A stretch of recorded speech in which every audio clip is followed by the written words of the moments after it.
Good day, Ma'am Jean Away Aure. So, this is our report with Jovelyn Delgado. It is about RA 6729, Government Assistance to the Students and Teachers in Private Education Act, or GAS-TPE.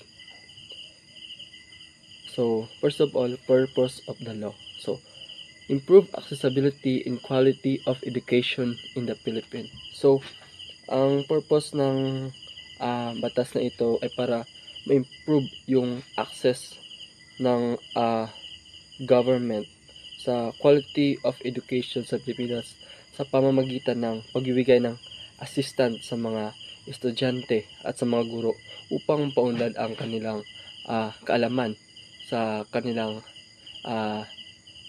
expert na pamamaraan. So, then, provide financial assistance, scholarship, maging yung proyekto nila na yan, maging buo at maging malaki. Then, recognition, focus on elementary and secondary education and private school. So, ang batas na ito ay nag-focus sa elementarya, sekundarya na edukasyon at sa private na paaralan. So, itong batas na ito ay ginawa sa elementary level at secondary level sa mga high school. Then, recognition of institutions. So, recognize the role of both public and private educational institutions. So, itong batas na ito ay nag-recognize sa mga pribado at publikong paaralan kung gaano at gaano ka-importante at gaano kalaki ang kontribusyon nila sa ating society program. So, this law is na-provide din ng financial assistance sa mga estudyante and scholarship and loan. So, pag ang estudyante medyo gipit or nasa laylayan, so, ang government mismo ang mag-provide ng kanilang pera para matulungan ang kanilang mga pangangailangan sa paaralan. Then, scholarship. So, nagbibigay rin ang government ng scholarship sa mga private na paaralan para sa ganun, matulungan ang pangsustos sa first year to fourth year na pag-aaral ng estudyante. Then, then loan program. So, pwede ring gumawa ng loan program ang government para sa mga proyekto ng sa paaralan para lumago at maging matalino ang ating mga estudyante sa bawat aspektong gusto nilang pasukin. Then, acknowledge private school contribution to education. So, na-acknowledge din ng batas na ito yung kontribusyon ng pribadong paaralan, hindi lamang sa pampublic, ang government, hindi lamang sa pampublikong paaralan. Ito ay nagre-recognize din sa mga private sector na naghahangad na matulungan ang bawat estudyante na sa pamamagitan ng paggawa ng paaralan din, matulungan ng mga estudyante na makapag-aral gamit ang kanilang abilidad. Then, emphasize government priority, basic education over higher education. So, ang batas ito nagpo-focus sa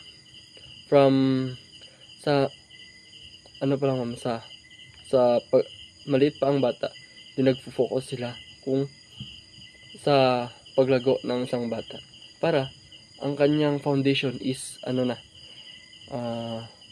is buo na para sila matulungan at meron silang concrete na mga kaalaman. Then, criteria for providing assistance, so based on tuition fees of school. So, ang government ay nagbibigay ng assistance base sa kriteryang ito, tuition fees of school. So, kung malaki ang tuition fees ng inyong paaralan, ay malaki rin ang makuha mong assistant mula sa gobyerno of the government.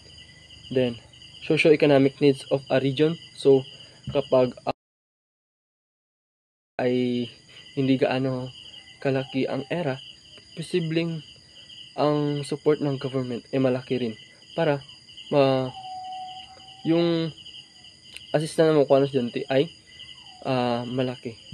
Then, school performance and accreditation status. So, kapag maganda ang performance ng paaralan, so, posibleng dumami ang mga scholar ng government sa paaralang ito dahil nakikita nila kung paano sisikap ng estudyante na makapagtapos sa kanilang pag-aaral.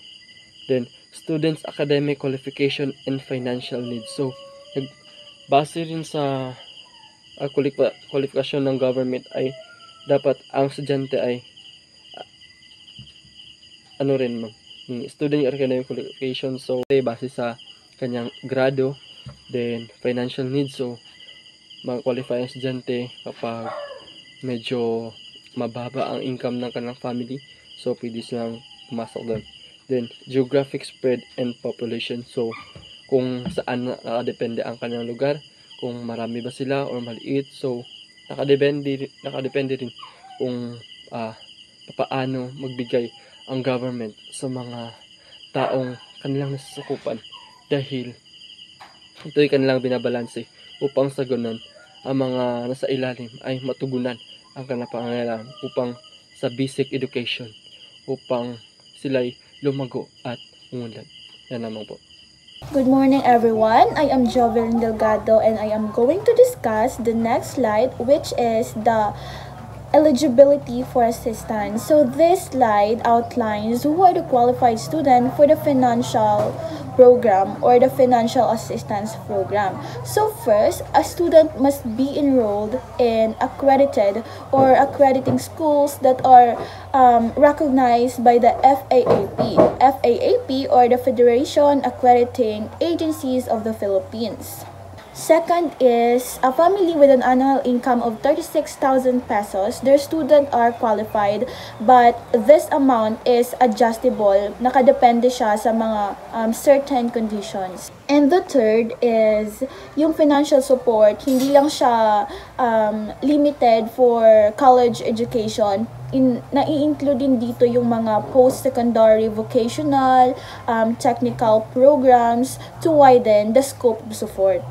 And most importantly, yung mga applicants sa program na ito ay dapat Filipino citizen and they are encouraged to study in their home region to promote local development and accessibility. And the sixth slide is the form of supplement. So dito sa slide na to, ina-outline yung different help na ino-offer ng program. The main form sa outline na ito is the tuition fee supplements, which is available siya sa mga private high schools, sa mga vocational and technical courses, sa mga private colleges and universities.